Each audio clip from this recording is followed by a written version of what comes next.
Hello दोस्तों, जय हिंद। स्वागत है आप सभी का फिर से एक बार हमारे यूट्यूब चैनल एमएस की पाठशाला में।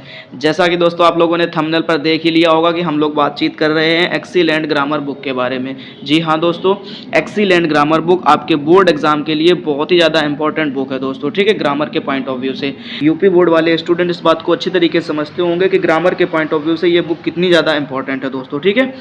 और हम लोग इसी एक्सीलेंट ग्रामर बुक की एक्सरसाइज सॉल्यूशन सीरीज दोस्तों स्टार्ट कर चुके हैं और आज हम लोग इसी बुक के सिंटैक्स के प्रोनाउन टॉपिक का एक्सरसाइज नंबर 5 सॉल्व करने वाले हैं दोस्तों, ठीक। इससे पहले हम आप लोगों को बता दें थोड़ी सी बातें कि हम लोग इस एक्सीलेंट ग्रामर बुक के जितने भी नरेशंस के एक्सरसाइज थे वो सारे के सारे सॉल्व कर चुके हैं, ठीक। और सिंटैक्स के, आर्टिकल के, नाउन के जितने भी एक्सरसाइज थे हम सारे के सारे एक्सरसाइज को अच्छे से कवर कर चुके हैं दोस्तों, ठीक है।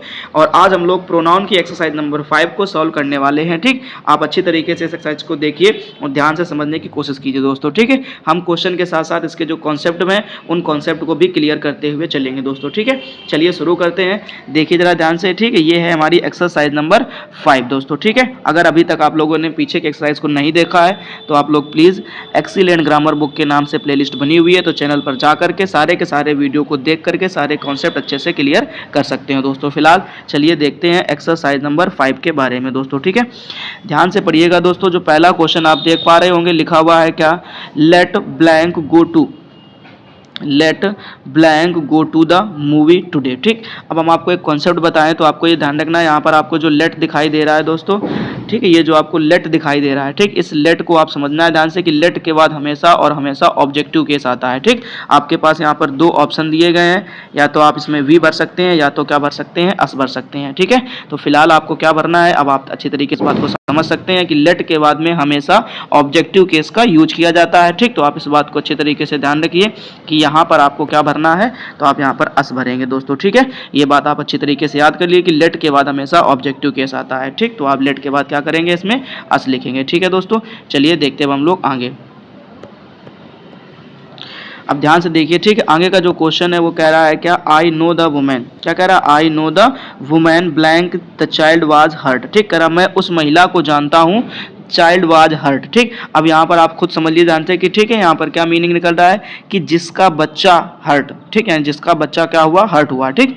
कह रहा मैं उस महिला को जानता हूँ जिसका बच्चा हर्ट हुआ, ठीक। अब जिसके के सेंस में आपको ध्यान रखना है, यहाँ पर मीनिंग आपको लिखनी पड़ेगी हुज दोस्तों। क्या लिखोगे यहाँ पर, हुज लिखना है आपको, ठीक। तो ये आपको ध्यान रखना है कि यहाँ पर आपका क्या हो जाएगा, हुज हो जाएगा, यानी I know the women whose child was hurt, ठीक है। चलिए देखते हैं हम लोग नेक्स्ट क्वेश्चन, ठीक। अब नेक्स्ट क्वेश्चन में आपसे पूछा गया है हैव यू, ठीक, blank have you got in your pocket, ठीक। Blank have you got in your pocket, ठीक। तो आपको यहाँ पर भरना है, आपके पास में दो ऑप्शन है, यहाँ पर आप विच भर सकते हैं या व्हाट भर सकते हैं, ठीक है। तो आपको ये बात अच्छे से ध्यान रखनी है कि आपको जो है यहाँ पर भरना पड़ेगा व्हाट, क्या भरना पड़ेगा आपको यहाँ पर, व्हाट भरना पड़ेगा, ठीक है। आप यहाँ पर बोल सकते हैं what have you got in your pocket, ठीक, यानी आपके पॉकेट में क्या प्राप्त हुआ, ठीक। तो इस तरीके से आपको ध्यान रखना दोस्तों, ठीक है। फिलहाल चलते हैं हम लोग नेक्स्ट क्वेश्चन की ओर, ठीक। अब नेक्स्ट क्वेश्चन आप ध्यान से देखिए, कह रहा है क्या, take anything blank you like, take anything blank you like, मतलब टेक मतलब ले लो, एनीथिंग मतलब होता है कुछ भी,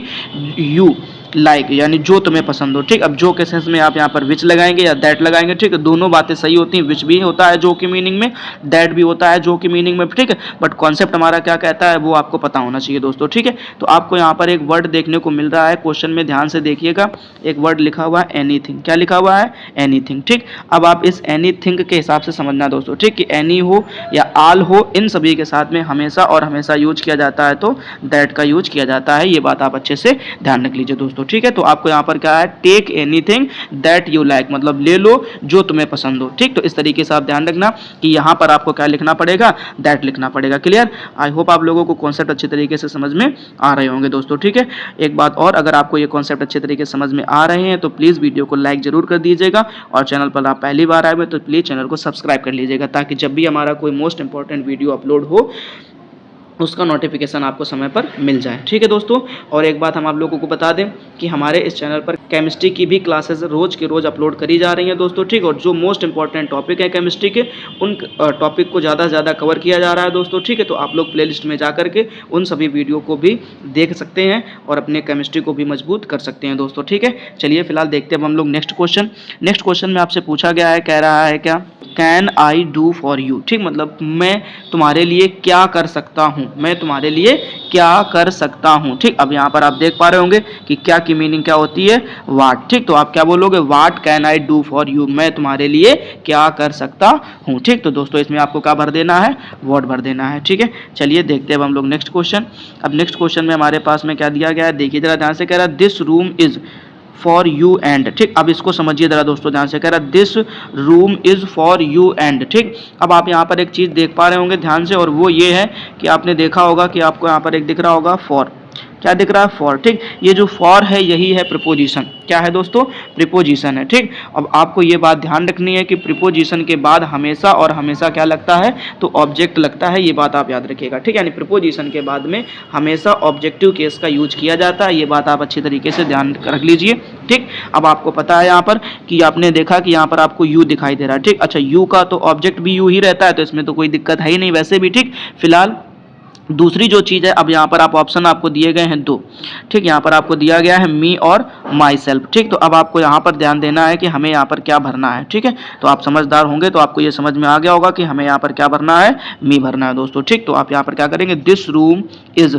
फॉर यू एंड मी, ठीक है। आई होप दोस्तों अच्छी तरीके से ये क्वेश्चन आपको समझ में आ गया होगा। कॉन्सेप्ट याद रख लीजिए कि प्रीपोजिशन के बाद में हमेशा और हमेशा ऑब्जेक्टिव केस का ही यूज किया जाता है दोस्तों, ठीक है। चलिए देखते हैं अब हम लोग नेक्स्ट क्वेश्चन, कह रहा है क्या, ही बिहेव्ड, ध्यान से पढ़िए दोस्तों, कह रहा he behaved in such a manner I had never hoped, ठीक। कह रहा he behaved in such a manner, मतलब उसने मेरे साथ में ऐसा व्यवहार किया, आई हैड नेवर होप्ड, मैंने कभी इसकी उम्मीद नहीं करी थी, ठीक। अब आपको दोस्तों यहाँ पर भरना है, आपके पास में ये तीन ऑप्शन दिए गए हैं, आप यहाँ पर दैट भर सकते हैं, आप यहाँ पर एज भर सकते हैं, आप यहाँ पर विच भर सकते हैं दोस्तों, ठीक है। तो जो आपको यहाँ पर समझ में आ रहा है वो आप यहाँ पर भर सकते हैं। फिलहाल जरा बताइए दोस्तों ध्यान से देख करके कि आपको क्या लगता है कि यहाँ पर क्या होना चाहिए, ठीक है। चलिए दोस्तों देखते हैं ध्यान से क्या होना चाहिए, जल्दी से बता सकते हैं आप, ठीक।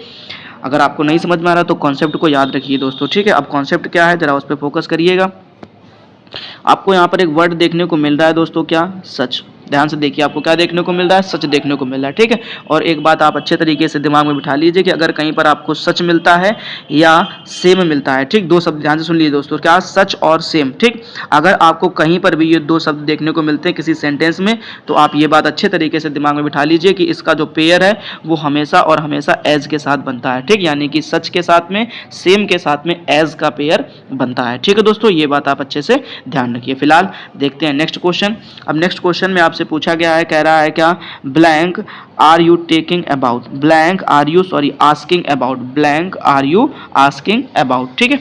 अब देखिए जरा ध्यान से, इसमें आप क्या भर सकते हैं, कह रहा है blank are you asking about, asking मतलब होता है पूछना, अबाउट मतलब के बारे में, मतलब आप किसके बारे में पूछ रहे हैं, ठीक है। तो इस केस में आपको ध्यान रखना है, यहाँ पर आपको लास्ट में एक शब्द देखने को मिल रहा होगा, अगर आपकी नज़र अच्छे तरीके से पड़ रही है, ठीक है, तो आपने देखा होगा यहाँ पर आपको दिख रहा है अबाउट, क्या देखने को मिल रहा है दोस्तों, अबाउट, ठीक। अब ये अबाउट एक प्रकार का अगर ध्यान से देखो तो प्रीपोजिशन होता है, क्या होता है, प्रीपोजिशन, ठीक।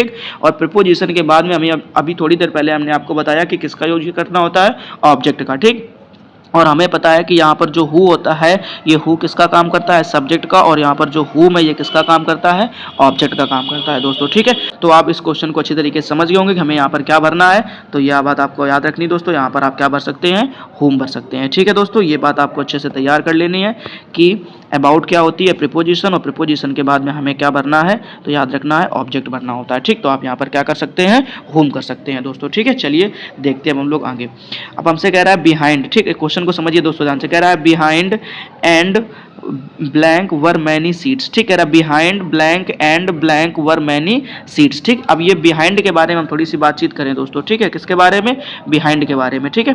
अब अगर बिहाइंड के बारे में थोड़ी सी बातचीत करी जाए तो आपको एक चीज़ समझ में आनी चाहिए कि ये जो बिहाइंड शब्द है, ठीक, ये भी एक प्रीपोजिशन है, क्या है, प्रीपोजिशन है, ठीक। और ये बात आपको अच्छे से ध्यान रखनी है कि प्रीपोजिशन के बाद में हमेशा और हमेशा किसका यूज करना होता है, ऑब्जेक्ट का, ठीक। तो पहले में आप क्या भर देंगे, हिम, और दूसरे में आप यहाँ पर क्या भरेंगे, तो मी भरेंगे। ठीक है, ये बात आप अच्छे से ध्यान रख लीजिए दोस्तों। ठीक है, पहले में आपको क्या करना है, हिम भरना है, और दूसरे में क्या भरेंगे आप, मी भरेंगे। ठीक है, चलिए देखते हैं अब हम लोग नेक्स्ट क्वेश्चन और आज के वीडियो का लास्ट क्वेश्चन। दोस्तों ध्यान से पढ़िएगा, लिखा हुआ है neither she nor they have brought. क्या लिखा हुआ है, neither she nor they have brought blank books. ठीक, आप इस क्वेश्चन को बड़े ध्यान से पढ़िए। ठीक, देखने को मिलते हैं, अगर उस पर आपकी नज़र पड़ रही है तो ध्यान से देखिएगा। एक यहाँ पर शब्द लिखा हुआ है नाइदर, ठीक, और बीच में आपको यहाँ पर दिख रहा होगा नॉर। ठीक है, तो ऐसे कुछ पेयर्स होते हैं, उनको याद करिए जरा ध्यान से। ठीक, एक होता है नाइदर नॉर, दूसरा होता है आइदर और, तीसरा होता है नॉट ओनली बट आल्सो। ठीक, इनमें क्या होता है ये बात आपको ध्यान रखना, ग्रामर का कॉन्सेप्ट है कि इनके बाद जो भी नॉर शब्द आया या जो भी और शब्द आया या जो नॉट ओनली के बाद जो बट आल्सो शब्द आया, ठीक, उसके बाद कैसा नाउन आया, इस नाउन पर बात आपको ध्यान रखनी है। ठीक है, अब अगर आपको थोड़ी सी चीज़ें समझ में आ रही हैं तो ध्यान से देखिएगा।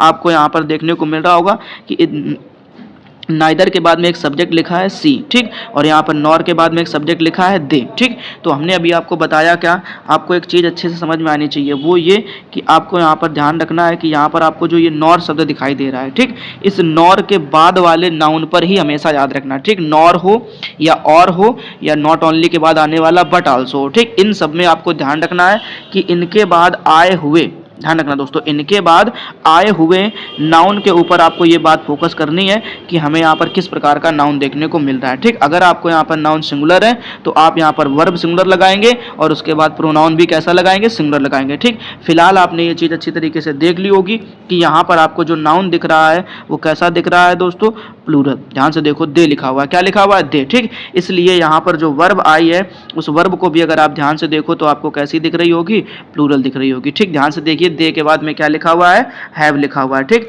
अब अगर आप देख पा रहे होंगे तो आपको यहाँ पर वर्ब भी कैसी दिख रही होगी, प्लूरल दिखाई दे रही होगी दोस्तों। ठीक, अब अगर वर्ब प्लूरल दिख रही है तो आपको ये चीज़ समझ में आनी चाहिए कि यहाँ पर आपका जो प्रोनाउन है वो प्रोनाउन भी कैसा आने वाला है, प्लूरल ही आने वाला है। ठीक, अब आप अगर देख पा रहे होंगे तो आपको यहाँ पर क्या दिख रहा होगा, देयर। ठीक, तो जो देयर प्रोनाउन है वो कैसा प्रोनाउन है, प्लूरल प्रोनाउन है। ठीक, तो ये बात आपको अच्छे से ध्यान रखनी है कि यहाँ पर आपको क्या लगाना है, देयर लगाना है दोस्तों। ठीक है, आई होप दोस्तों आप लोगों को क्वेश्चन के साथ साथ सारे कॉन्सेप्ट भी अच्छी तरीके से क्लियर हो गए होंगे। उम्मीद करता हूँ आप लोग जल्दी से ही इस एक्सरसाइज के जितने भी कॉन्सेप्ट थे, जितने भी क्वेश्चन थे, अच्छी तरीके से तैयार कर लोगे दोस्तों। ठीक है, हम लोग फिर से मिलेंगे ऐसे ही नेक्स्ट वीडियो के साथ में। तब तक के लिए जय हिंद, अपना ख्याल रखिएगा और अच्छे से पढ़ाई करते रहिएगा दोस्तों।